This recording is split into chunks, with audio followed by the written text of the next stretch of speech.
Hey, what's going on, Grow Squad? Welcome to another episode of the Eugene Hamilton podcast. I hope you're doing well. I hope that you are finding yourself today in good health. I hope that as you're moving forward today, as you're tackling the day, wherever your assignment takes you, whether it's school, work, play, if you got the day off, wherever it is, I'm hoping your day is filled with joy. Hope your day is filled with productivity. Hope your day is filled with everything that you desire to make you or to put you in position to move to the next level. Listen, go ahead, and I want to ask you as we begin to go ahead, if you can, share this podcast out. And if you have not, I'm calling you out. Go ahead and hit that like, that subscribe button, turn those notifications on as well, because we've got some heat coming in 2025, and I don't want you to miss one thing. In fact, in just a little while, we may find ourselves in position, hint, hint, where we may have some bonus episodes coming up. So I don't want you to miss out on anything as we move forward. All right, let's go ahead and pray. God, we thank you for today. Bless my friend. Bless everything that they touch. Bless everything around them. Keep them safe. Keep them secure. Keep them, I pray, in a position where they never doubt that your hand is on their life. In your name, amen. Why is it so difficult? It's going to sound so interesting how it's going to come out. But why is it difficult to make difficult choices? Now, in life, right, when we think about making choices, and this is a surprising truth, right? Most people, in fact, most people would rather hard decisions to be made by somebody else than themselves. I had the quote, man, I read about it earlier, but I think it was about 60-something% of people, like they would actually, if a hard decision came their way, and there's a lot of examples about, and some of them are very tough, and I get it, because we go from one extreme, like making a decision about a family member who may be on life support, right? In many cases, that's a difficult decision to make, and I get it. But then you go to the other end of the pendulum, and you're like deciding what to eat at Chipotle. Like, you can't make that decision. Like, come on, you need somebody to coach you on whether or not you want a bowl or a burrito. But you think about it, though, life is filled with, it's just a series of choices. And what you would hope in your own life is that you develop a muscle or develop the wherewithal, so much so that you are consistently making the best choice for your life. Now, it's interesting because sometimes people shy away from being the decision maker because, number one, and we getting off, we hopping right to it, right? Number one, they have this complex with everybody agreeing with their decision. Now, I've been there before where I've wanted, and I didn't hang around here too long, but there was a time in my life where I suffered with this people-pleasing syndrome, where I wanted everybody to agree. That's hard, especially if you're in any kind of leadership position. You've got to make the best choice for the organization, for the company, for the group, for the team. And sometimes, in fact, most times, everybody won't agree. Just a few weeks ago, they had a new format for the NBA All-Star game. Personally, I prefer the old format. But there was a lot of thought, planning that went into this decision. And as the committee met, I am almost certain that there were people on the committee who said, forget this. This is a crazy idea. Let's not do it. Have you ever been there? Right. I've been there before where I remember I was serving on certain boards, and I can remember being the chair of the board, and oftentimes, unless it's a tiebreaker, I don't have a vote. All right. This is during the time when I was serving on leadership boards. I was on a couple of faith-based boards and nonprofit boards. And on many of these boards, I was the chair. right? And oftentimes, I was the guy who just presented the facts. Here is how one thing looks. Here is how another thing looks. You all decide. Let's take it to a vote. And many times when it was tied, I would start sweating bullets, invisible bullets, but sweating nonetheless, whether it be my armpits. All right, that sounds real nasty, but whatever. But I would hate. I'm like, why couldn't they have just hashed this out without me? I'm the chair. I laid out the pros and cons of both sides. Y'all decide. So I get it. And during that time, as I look back, the reason why I hated being in that position is because I wanted everybody to like me. I wanted everybody to say, oh, he's the best leader. I wanted everybody to agree with. I didn't want to choose any sides. But the surprising truth about making hard decisions is that hard decisions often reveal the real you. Yeah. Making difficult decisions. Actually, I'm not even talking about to other people. Hear me out. Please don't miss this, Growth Squad. Most of the times when you begin to make hard decisions, you reveal to yourself if your convictions are real, if you really are the person you think you are and claim to be, and if you really have it in you to stick it out when other people may look at you and say, you know what, that was a dumb choice. And you say to yourself, thank you for your opinion. I stand by my decision. But most people can't stand it. And there are some common barriers to decision making that I want to share with you that I jotted down for you real quick. Number one is fear. And not fear as if you're scared of people. Most leaders have a healthy, or sometimes unhealthy, fear of failure. And sometimes fear of failure will paralyze your decision-making process or cause you to make a decision in haste without assessing properly and moving forward. Another barrier to proper decision-making is social pressure and expectations. So oftentimes in life, and I watch the cycle, right? I'm a New Orleans Saints fan. I don't want to hear you say nothing. I am a New Orleans Saints fan until I die, which is interesting because I live on the West Coast, and not even my brother-in-laws, it's my wife who's trying to get my son to adopt and to like some West Coast team. I'm like, listen, you got to be out of your mind. Because by and large, and my dad he wasn't a football fan at all. So, but most times if your dad is a football fan or a sports fan, you kind of gravitate toward the team that your dad likes. So my son, even though he doesn't know anything happening just yet, he's already gravitating in this direction. So I'm a New Orleans Saints fan. All right, put a pin right there. Here's what I want to say. We just hired a brand new coach. Not only is he brand new, because you have different types of brand new. You have recycled coaches. They have experience. They've coached another team. They got let go or they walked away or whatever.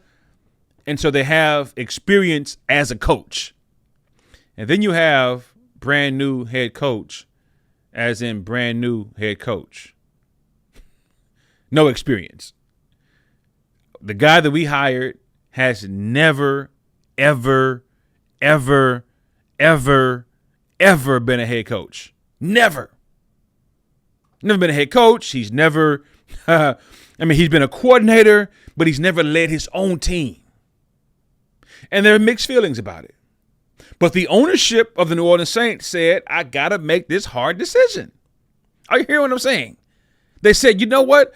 Contrary to popular opinion, we are not swayed by the popular vote. We want to make the right decision.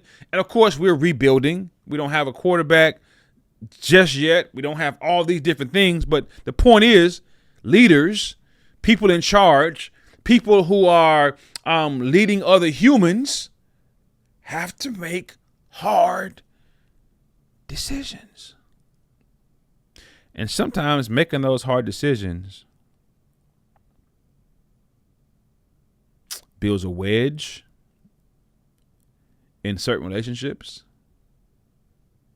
Sometimes people make a hard decision and it doesn't pan out the way you thought it was going to pan out. Does that make you less of a leader? Absolutely not. Hear me out today. Just because you make a decision and that decision does not pan out the way you hoped, you prayed, and you thought it was going to pan out. Listen, it happens all the time. Hence, going back to my recent analogy, we have people who get fired, who get let go every single year.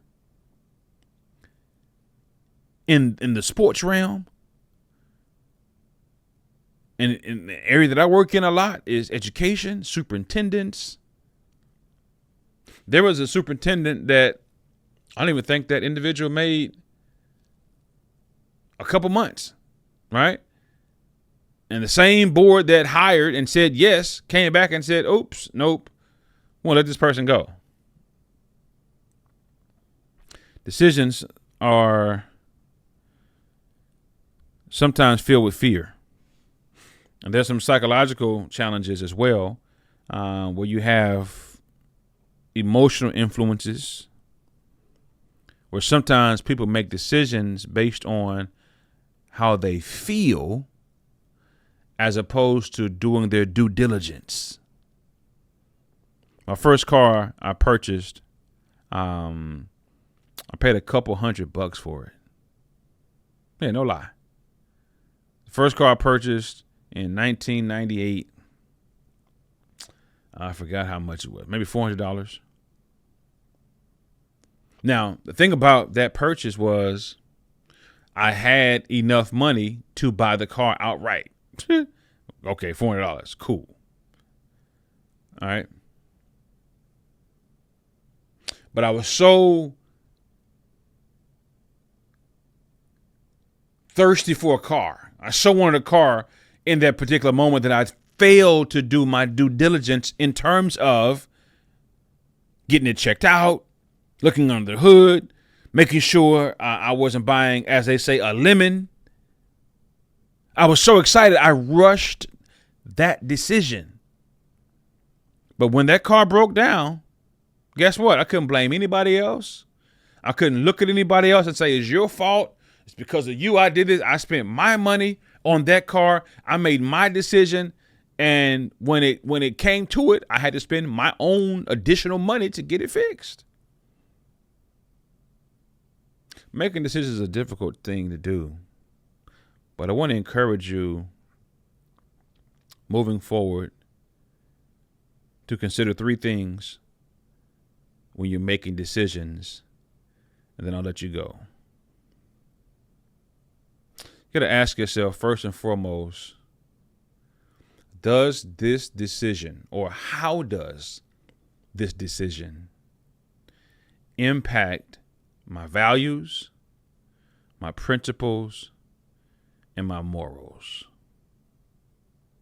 It's funny because in this industry, podcasting and all that good stuff, oftentimes you get approached by different companies to do ads or to endorse a product. And sometimes products or individuals will come with a product that maybe is not in line with where you want to go, with your brand, with all those kinds of things. But the money is money you've never seen before. And I've seen individuals make decisions that in the moment gave them a raise in their pockets. In the moment, they said, oh man, this is a come up. In the moment, they said, you know what? Wow, I've never seen this kind of money, and it comes on a consistent basis. Absolutely. I'm going blah, blah, blah. But they didn't rest well because it didn't line up with their goal, with their morals, their character, and their values. So I've heard older folks say this my whole life. I understand it now. I did not understand it when I first heard it. All money is not good money. And if you're from the South, especially where I'm from, they say all money ain't good money. Right? So you got to ask yourself, how does this decision impact what I stand for? Or it will then cause you to question yourself and ask yourself, do you stand for anything? Right? It's funny because sometimes when people are presented with something, that's the first time they ever ask themselves or evaluated and looked inside themselves and say, you know what? What do I stand for? What are my boundaries? What is enough?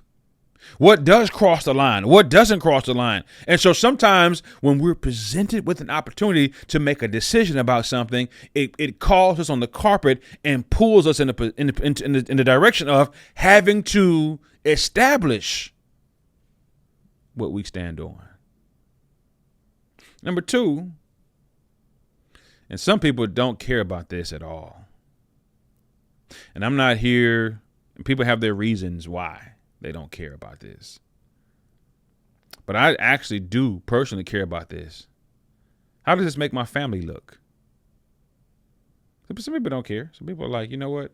My family did this to me. That okay, I got it. But in this season of my life, I have my own family. So I got to ask myself, it's almost like, and I don't know the full story, so don't be DMing me, asking me. You can do your own Google search. But I heard Deion Sanders tell his oldest daughter the other week, and I don't know, again, they were doing some kind of interview. Deion doing something on Tubi now. And that's funny because Tubi used to be like the joke, right? But now all these different platforms, I mean, they're paying people different amounts of money. I ain't counting nobody money, but I'm saying if the opportunity wasn't lucrative enough, I'm sure he would not be doing it. So there's a show that he's doing on there with Roxy, and they had, for those that don't know Roxy Diaz used to be on, what's that show? We used to watch it every day after school. We didn't have cable, so I went to my friend's house to watch it. It was on BT, the music videos. And she used to be one of the hosts on there. But nonetheless, and plus she's Honduran, but she's from Louisiana, New Orleans to be particular. But he was on there with his daughter. And the part I caught was he told her, you got to know when to walk away. Right? And so I did some digging. And I may be off. If I'm off, hey, be easy on me. But what I discovered was that the father of her child is an entertainment, a musician. He sings sing rap kind of thing. And they just had a kid. In fact, on this show was the first time that she brought the baby out in public. And people were talking about the fact that the father of her child had shot a music video that was super duper over sexual with another young lady. Now, there's two things there, because oftentimes when individuals get involved with entertainers, you do know that sometimes entertainers, they'll do things to entertain their crowd. They'll do things to get a reaction. They'll do things to get more views. They will do things to get more pub, to get more money.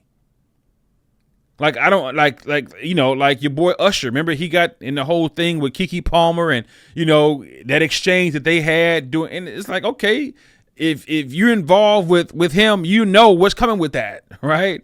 Do I agree with it? That's on him. It ain't up to me to agree with it or not. But Deion was telling his daughter, you've got to learn how to walk away. And it was almost as if he was talking about the fact that there was something that was done that embarrassed her, that made her look foolish. It's almost as if he was alluding to the fact that the father of her kid had engaged or had shot this video, and it wasn't in good taste for Dion because it was too much on the other side, and it looked as if he didn't care about how that made his new son and his girlfriend look. Here it is. When I make decisions at this point in my life, I care about how it makes my family look. I care about the backlash that my son or my wife may receive.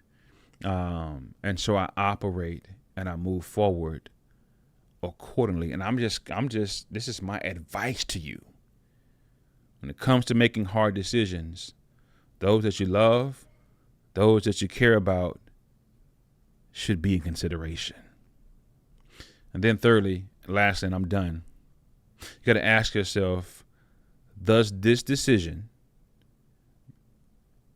help bring me closer to my goals? Does this decision that I'm making, this decision, does it line up with my values?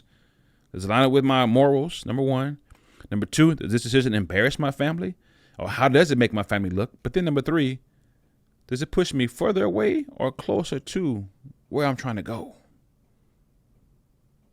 Does this decision put me in better position? Like if I don't make this decision, will it impact the bottom line? I'm not talking about money. I'm talking about does it move the needle with regard to where I'm going, how I'm getting there, and the overall impact there? Does it align? Does it help me? Does it propel me? Does it move me closer to where I'm trying to go? If not, you got to ask yourself why, or what decision, or why am I making a decision if it doesn't help me out? So let me end with this. Let me encourage you to stop running from decisions. The surprising truth about hard decisions is that hard decisions are actually easy when you know who you are. That's it. You stay to the end for me to tell you that bit of information, that nugget. Hard decisions are actually easier when you know who you are, when you respect your family, and then when you know where you're going. Hard decisions are not hard. When I finally get to a place where I understand that I'm never, ever making a decision that will jeopardize myself, my family, or my dreams. Or I shouldn't say it that way. I would never say yes to an option. I would never check yes to an option if that yes is going to pull me further away from where it is I want to go. So what am I saying? In 2025, I need you to be intentional about every decision that you make. I want to encourage you to weigh every decision that comes to your computer, to your phone, to your email, to your face. Make sure that as you're making decisions moving forward, that they align, that if I'm going to say yes, it must align with my morals. If I'm going to say yes, it cannot embarrass my family. If I'm going to say yes, it has to pull me and push me closer to my goals and to my dreams. Listen, go ahead and share this out. I know there are some nuggets in this episode that will help some young person, some older person, will help somebody, right, along the way as they are making decisions, as they're stepping into a new season in their life. Share this thing out. Listen to it again, right? Sometimes you hear it again and you're like, oh, wow, I didn't catch that. But I hope, and I know, I know there was something that was shared with you that you can share with somebody else that will help them go, grow, and glow to become everything that they were born to be. Continue to enjoy the rest of your day. Don't forget to go to EugeneHamilton.org. Order my new book. If you got some kid in your life that you want to have a positive impact on, the best gift you can give them is the gift of reading. Give them a book. All right. Y'all be great. See you next week on my next episode. Peace.